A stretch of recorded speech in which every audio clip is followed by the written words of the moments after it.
촛불 집회 그리고 탄핵 발의, 특검 수사 일정 등을 정치부 이동우 선임 기자 그리고 사회부 이승윤 기자와 함께 짚어보겠습니다. 어서 오십시오. 예. 네, 먼저 이승윤 기자, 오늘 네. 이제 사전 집회가 지금 열리고 있는 거죠? 네, 그렇습니다. 네. 오늘 참여하는 단체가 모두 1,500개입니다. 일단 규모는 뭐 수십만에서 한 200만 정도 사이가 될 것으로 다들 예상하고 있는데 서울 도심 곳곳에서 일단 사전 집회를 갖고 있고 이 광화문 광장에 모여서 이 본 집회를 열 예정입니다. 이 주최 측은 이번 촛불 집회 이름을 이 대통령 즉각 퇴진의 날로 잡았습니다. 박 대통령의 세 번째 대국민 담화에 이어서 국민들에 대한 이에 대한 불만을 얘기하기 위해서라고 주최 측은 설명을 했습니다. 일단 3차 대통령 담화 때 대통령이 자신의 퇴진 시점을 명확히 밝히지 않은 것에 대한 시민들의 대답은 즉각이다라는 것이 바로 이번 촛불 집회의 특징이라고 할 수가 있겠고요. 박 대통령이 지금 자신의 퇴진 책임을 이 국회로 돌리고 이 퇴진 시기를 명확히 밝히지 않은 것에 대해 약간 항의하는 의미로 여의도 새누리당사 앞에서도 이제 그 집회가 열립니다. 그래서 오늘은 크게 설명을 드리자면 세 가지로 진행된다고 말씀드릴 수가 있겠는데 일단 오후 4시에 진행되는 청와대 방면으로의 행진을 통해서 일단 청와대 성난 민심의 목소리를 전하겠다는 게 1차 네. 계획이고요. 두 번째는 이제 본 집회를 통해서 그 목소리를 발언을 통해서 풀어본다는 것입니다. 세 번째는 이제 저녁 7시부터 다시 청와대 방면으로의 행진이 허용되기 때문에 그때 이제 다시 한번 큰 목소리를 내서 청와대를 최대한 압박한다는 게 오늘 촛불 집회의 주요 행사라고 말씀드릴 수가 있겠습니다. 네, 오늘 이제 최대한 가까이 청와대 쪽으로 가는 건데 사상 처음이죠. 이 100m 앞까지 간 게. 네, 그렇습니다. 법원이 6차 주말 촛불 집회에서 이 청와대 앞 100m 지점까지의 집회와 행진을 허용했습니다. 이에 따라 이 청운동 주민센터에서 청와대 100m 지점인 효자 치안센터로 이어지는 경로에서 낮 1시부터 일몰 전인 5시 30분까지 행진이 허용된 겁니다. 이 청와대 앞 200m 지점까지 허용하던 기존의 조치에서 한 걸음 더 나아간 걸로 100m 지점까지 이렇게 집회와 행진이 허용된 건 이번이 처음입니다. 이 정부 서울청사 창성동 별관에서 이 청와대 앞 100여 미터 지점인 자문로 16길 20일 앞 그리고 삼청로 새우마트 스페이스에서 이 청와대 경계 100여 미터 지점인 126 맨션까지의 행진과 집회도 오후 5시 30분까지 허용됐습니다. 하지만 이 집회 시간은 오후 5시 반까지로 제한이 됐습니다. 이보다 더 근접한 이 청와대 앞 30여 미터 지점인 분수대 앞 집회 행진은 여전히 금지된 상태입니다.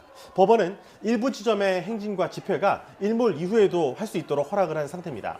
일몰 전후인 오후 5시 반까지로 제한했던 이 허용 시간이 밤 10시 반까지로 늘어나기도 했습니다. 허용 대상은 창성동 별관, 새우마트 스페이스까지의 행진과 집회입니다. 또 이 청운동 주민센터까지의 행진은 오후 5시 반까지로 제한했지만 그 맞은편에 있는 이 푸르메 재활센터 앞의 집회는 밤 10시 반까지 허용됐습니다. 재판부의 이유를 들어보면요. 집회의 자유는 이 집회 시간과 장소, 방법과 목적을 스스로 결정할 수 있는 권리를 내용으로 한다면서 최대한 들어줄 수 있는 데까지는 시민들의 요구를 들어주겠다는 그런 것을 이제 골자로 설명했습니다. 네, 저희가 지금 화면에도 지금 나가고 있는데 1, 2차 때 1.3km 밖에서 시작했던 게 이제 100m 앞까지 나오지 않았습니까? 이동우 기자, 이런 이 법원의 판단도 이제 좀 빨라졌는데 이걸 어떻게 좀 해석을 할 수 있을까요? 왜냐하면 지금까지 이 법원이 이렇게 계속 좀 뭐 이렇게 전향적인 결정을 하게 되는 네. 것은 지금까지 촛불 집회가 상당히 평화적으로 지금까지 이루어졌지 않습니까? 거의 폭력적인 측면은 전혀 없었고 오히려 집회가 끝난 뒤에도 오히려 시민들이 자발적으로 다 쓰레기라든지 이런 걸 주우면서 네. 주변을 확실하게 정리했지 않습니까? 이런 어떤 시민의식을 높이 사서 법원이 이번에는 비교적 빨리 결정을 했고 그리고 청와대 앞 100m까지 집회와 시위를 할 수 있도록 그렇게 결정을 한 것인데요. 지금까지 이런 추세를 본다면 법원의 전향적인 결정은 앞으로도 계속될 가능성이 높고요. 그리고 물론 이제 오늘 집회에서 어떤 양상을 띠느냐가 또 이제 관건이 될 가능성은 있습니다만 지금까지의 어떤 집회 양상을 봤을 때 오늘 집회에서도 어떤 폭력 양상을 비칠 가능성은 대단히 낮다 이렇게 보여지기 때문에 앞으로도 어떤 법원의 어떤 전향적인 결정은 계속될 가능성이 높다. 저는 그렇게 보고 있습니다. 네, 오늘 광화문뿐만 아니라 이 여의도 앞서 이제 이승윤 기자가 정리를 해주셨습니다만 그 일정이 어떻게 되죠? 여의도와 뭐 일정을 한번 네. 다시 한번 좀 짚어주시죠. 조금 전에 오후 2시부터 이 새누리당사 앞에서 이 만여 명이 모여서 이 새누리당을 규탄하는 집회가 시작됐습니다. 규모는 약 1,500명 정도 되는데요. 이 조금 전인 오후 3시부터는 새누리당사에서 출발해 이 국회의사당역 여의도 공원 교차로 KBS, 서울역 서울교 교차로 또 전경련 여의도 공원 앞 교차로를 거쳐서 이 여의도까지 이어지는 행진이 계속 이어지고 있습니다. 이후 이 오후 4시에는 이 광화문 박근혜 대통령 즉각 퇴진의 날 행진과 집회에 참가를 하게 됩니다. 같은 시각에 이 보수단체들도 오늘 이 여의도 산업은행 앞에서 이른바 맞불 집회를 개최하고 있는 상태입니다. 애국시민단체연합 등 이 우파단체들은 주최 측 추산으로는 5만 명, 경찰 추산으로는 10,000명 정도 모여서 이 여의도 산업은행 앞에서 KBS까지 본집회를 하고 이후 KBS에서 국회의사당역까지 행진을 하기로 했습니다. 또 박사모 등 50개 단체도 이 10,000명 정도 모여서 동대문에서 이 광화문 내거리 동합 면세점까지 행진을 펼치기로 했습니다. 이래서 상당히 좀 촛불 집회 참가자들과의 동선이 겹치기 때문에 충돌이 많이 우려되는 상황입니다. 이 밖에 이 엄마 부대 등은 조금 전인 이 오후 3시부터 이 광화문에서 멀지 않은 서울역 앞에서 보수 종교단체들과 함께 맞불 집회를 벌이고 있습니다. 말씀드린 것처럼 양측의 집회가 비슷한 시각에 열리는 데다가 일부 동선도 겹치고 그래서 여러 가지 면에서 충돌 우려가 많이 제기되고 있는 상태입니다. 네, 이동우 기자, 이승윤 기자가 지금 전해드리긴 했는데 이제 보수단체도 처음으로 이제 광화문으로 오면서 동시에 이제 집회를 하게 되는데 이런 부분에서 충돌 가능성은 어떻게 보십니까? 글쎄요, 뭐 만약에 이제 충돌할 가능성도 전혀 배제할 수는 없습니다만 지금까지 어떤 그 민심이라든지 어떤 평화 집회 이런 양상을 봤을 때 충돌할 가능성은 그다지 높지는 않다. 왜냐하면 이제 만약에 거기서 실질적으로 이제 보수단체와 그리고 촛불 그 집회 사이에 어떤 충돌이 빚어진다면 이 양쪽 집회의 어떤 정당성이 훼손되는 그런 측면이 있거든요. 그렇기 때문에 보수단체들이 좀 아무래도 좀 격앙될 수 있겠지만 네. 그럼에도 불구하고 이 어떤 보수단체와 오늘 그 촛불 집회 사이에 어떤 충돌이 빚어질 가능성은 대단히 희박하다 저는 그렇게 보고 있고요. 실제로 그 보수단체들이 오늘 집회를 뭐 곳곳에서 하고는 있습니다만 네. 그 보수단체 내부에서도 이런 어떤 충돌이 빚어지는 것에 대해서는 경계를 하자 아마 그런 목소리가 네. 많이 있는 것으로 알고 있습니다. 네, 지난주에 진짜 사상 최대 인원이 네. 모이지 않았습니까? 오늘 집회에는 인원을 얼마로 예상을 하고 있습니까? 네, 저희가 사실 기자회견 가서 그걸 물어봤는데 네. 이 주최 측에서 상당히 그 부분을 부담스러워합니다. 이 주최 측은 이미 상징적인 숫자, 이 100만 촛불을 돌파한 이상 인원수는 더 이상 중요하지 않다는 입장입니다. 사실 저희가 이제 뭐 그래도 예상을 해본다면 양 뭐 수십만에서 한 200만 정도 사이가 되지 않겠느냐는 게 이제 저희 대충의 어떤 그런 추산이고요. 대신 이 세월호 유족과 함께 청와대에 최대한 접근을 해서 행진하는 데 집중하는 게 이번 특징입니다. 이 세월호 7시간의 미스터리를 명확하게 해명하지 못한 이 박근혜 대통령을 심리적으로 최대한 압박한다면 뭐 정말 최대 인원수의 역대 최대 인원수의 그런 촛불 집회가 오늘 이번 주에 열리지 않는다 하더라도 큰 의미가 있다는 것이 이제 주최 측의 설명이었습니다. 조금 뒤인 오후 4시부터 6개 코스로 청와대 방면 행진이 시작됩니다. 오후 5시에는 이 청와대 앞 100m 거리인 분수대와 이 청와대 앞 200m 거리인 청운효자동 주민센터 사이에 도로를 가득 메우고 호루라기를 부는 등 목소리를 높일 예정입니다. 그러니까 1차 청와대 방면 행진의 특징은 많은 소리를 내고 정말 약간 시끄럽게 해서 청와대가 이 소리를 들어라 이런 게 바로 주요 메시지라고 설명할 수가 있겠습니다. 이 저녁 6시에는 문화 공연도 뭐 한 개만 잡는 등 네. 본 집회를 간략하게 진행을 하고 대신 청와대 7시에 대신 청와대 방면으로 다시 한번 행진을 합니다. 그래서 청와대에서 불과 100m 떨어진 앞까지 이제 행진을 추진을 한 거죠. 그래서 대통령에게 밤에 또 큰 소리를 내서 국민들이 정말 화가 많이 났으니까 국민들이 원하는 대로 빨리 이제 즉각 퇴진을 하라는 메시지를 네. 명확하게 전달할 예정입니다. 네, 탄핵 소추안이 어제 발의가 됐고 이제 오늘 집회도 성격을 바꿔서 문화제보다는 행진에 주력을 하겠다 이렇게 주최 측에서 밝히고 있는데 뭐 집회 좀 촛불 집회 좀 분위기가 바뀐다 이렇게 봐야 될까요? 어떻습니까? 아무래도 이제 장기화되는 측면을 이제 그 전망을 하면서 네. 앞으로도 이제 매주 촛불 집회를 하기 위해서는 어느 정도 동력을 축적할 필요가 있겠다. 그렇죠. 아마 그런 판단을 한 것으로 보이고요. 어차피 그 다음 주에 이 국회에서 탄핵소추안을 표결에 붙이지만 지금 여러 가지 그 전국 상황이나 그 새누리당 친박계의 어떤 움직임 등을 봤을 때는 부결될 가능성이 좀 더 높거든요. 그렇기 네. 때문에 앞으로도 어차피 그런 그 어떤 정치적 상황을 가정해 봤을 때 촛불 집회는 앞으로도 매주 토요일 날 해야 되는 것이고 네. 그를 통해서 어떤 국민적인 어떤 분노의 표심을 분노의 어떤 민심을 보여줄 필요가 있겠다. 뭐 이런 생각을 하고 있기 때문에 이런 그 이 뭐 숫자나 이런 데 연연하기보다는 아무래도 이런 어떤 국민적 분노의 민심을 매주 토요일 뭐 각종 이제 다양한 어떤 이벤트나 행사 등을 통해서 계속해서 뭐 국민들에게도 보여주고 그리고 청와대에도 그런 목소리를 전달할 필요가 있겠다. 아마 그런 판단한 것으로 보입니다. 네, 촛불은 이제 민심을 반영하는 것이고 이제 탄핵 정국으로 들어오지 않았습니까? 어제 탄핵 발의안도 이제 발의가 됐고 이제 야권이 좀 공조를 하는 모습을 보인다고 봐야 될까요?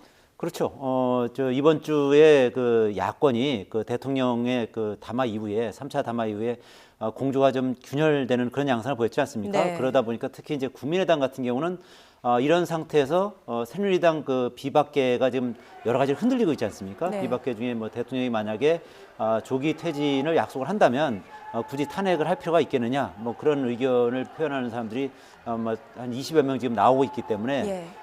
지금 상황에서는 새누리당 비박계를 설득하는 것이 더 우선이다. 네. 뭐 그런 입장을 가지고 있어서 이러한 그 새누리당 비박계 의원들을 설득하는 작업이 더 필요하다는 것이 이제 국민의당 입장이었었는데 뭐 이와 관련해서 이제 박지원 그 국민의당 대표가 이런 입장을 표현을 했습니다만 그러다 보니까 이제 SNS라든지 뭐 전화 뭐 항의라든지 이런 네. 부분이 국민의당에 쇄도했다는 겁니다. 그리고 뭐 항의 문자도 이제 폭주했었고요. 이제 그러다 보니까 야권이 뭐 화들짝 놀래서 서둘러서 발의를 하게 된 거죠. 그래서 어제 탄핵 소추안을 이제 발의하게 된 것이고 다음 주 그 금요일 날이죠. 이제 네. 9일 날 탄핵 소추안을 이제 표결하기로 그렇게 결정을 한 겁니다.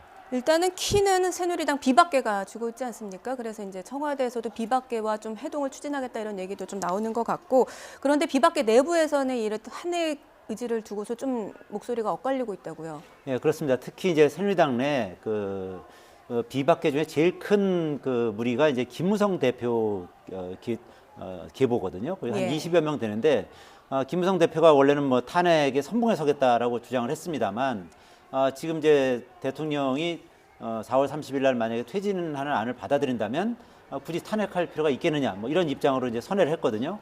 이제 반면에 이제 유승민 의원 계보는 한 7, 8명 정도 되는데 유승민 의원 계보 같은 경우는 뭐 만약에 여야 간의 협상을 통해서 어떤 일정이 최종적으로 확정이 되지 않는다면 그러면 탄핵 안에 결국은 찬성해야 되는 것이 아니냐 이런 의견을 가지고 있습니다. 그렇지만 어쨌든 그 탄핵안이 최종적으로 이것이 이제 가결이 되려면은 지금 현재 야권이 한 172명 정도 되는데 28명의 그 이 새누리당에서 표를 가져와야 되거든요. 그런 여러 가지 이제 표 계산을 해본다면은 그러면 이제 찬성하는 의원이 한 10여 명밖에 안 되기 때문에 20여 명 정도 이제 비게 됩니다. 네. 그래서 이런 그 여러 가지 사안을 봤을 때는 새누리당 내 어떤 비박계의 어떤 이런 뭐 세력 분포라든지 아니면 현재의 어떤 성향이라든지 이런 것을 봤을 때는 만약에 이번 주 9일 날 그 이 탄핵안을 표결에 붙인다 그래도 현재 상태에서 크게 달라지지 않는다면은 네. 부결될 가능성이 상당히 높은 것이죠. 아, 그렇군요. 그런데 오늘 지금 아까 이승윤 기자도 얘기를 했습니다만 새누리당 당사 앞에서도 집회가 열리고 있지 않습니까? 그렇게 된다면 비주류, 비박계 지금 SNS를 통해서도 캐스팅 보트 몇 명 남았다 이런 문자도 돌고 그러는데 비주류에게는 좀 압박이 되지 않겠습니까? 그렇죠. 뭐 상당한 압박이 되겠죠. 지금 특히 이제 새누리당 앞에서 이렇게 뭐 한 만여 명 와서 이제 시위를 하고 그리고 또 뭐 아시다시피 이제 표창원 의원이 이 탄핵안에 네. 그 반대하는 의원들 네. 뭐 휴대전화 번호까지 쭉 공개했지 않습니까? 네. 그러면서 뭐 이 문자 폭탄이 이제 떨어졌다 뭐 하면서 새누리당 의원 중에 이제 여러 명이 휴대전화 번호를 바꿨다고 합니다. 아, 그래요? 왜냐하면 뭐 문자나 뭐 SNS 등을 통해서 뭐 엄청나게 이제 항의 그 네. 문자 등이 이제 폭발하다 보니까 이제 그런 이제 궁여지책을 강구했다는 건데요.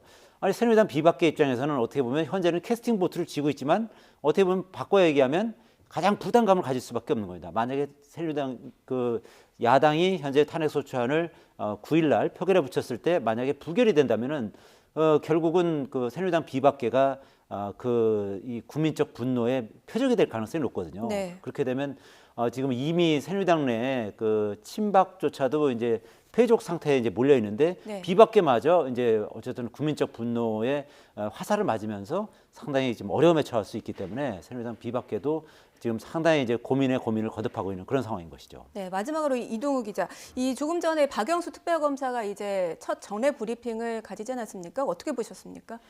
일단은 이제 중요한 것은 이제 특검보를 네. 8명을 대통령한테 이제 건의를 했다는 것이고 그중에 4명을 금년간에 청와대에서 이제 결정해 줄 것으로 본다는 거고 오늘 오전에 윤석열 그 수사팀장을 만났다는 거죠. 네. 윤석열 수사팀장을 만나서 이거를 이번 특검을 그야말로 성역 없이 그리고 뭐 철저하게 수사를 하자 뭐 이런 얘기를 했고 윤석열 특검도 그에 뭐 전적으로 동의를 했다는 겁니다. 네. 그래서 아시다시피 이제 윤석열 특검 같은 경우는 대표적 특수통 검사 아니겠습니까? 예. 박영수 특검 같은 경우도 대검 중수부장을 거쳤고 예전에 또 대검 중수부장을 할 때 윤석열 수사팀장과는 같이 그 현대차 비자금 사건이라든지 론스타 헐값 매각 의혹 사건 등을 같이 수사했던 그 경력이 있고요.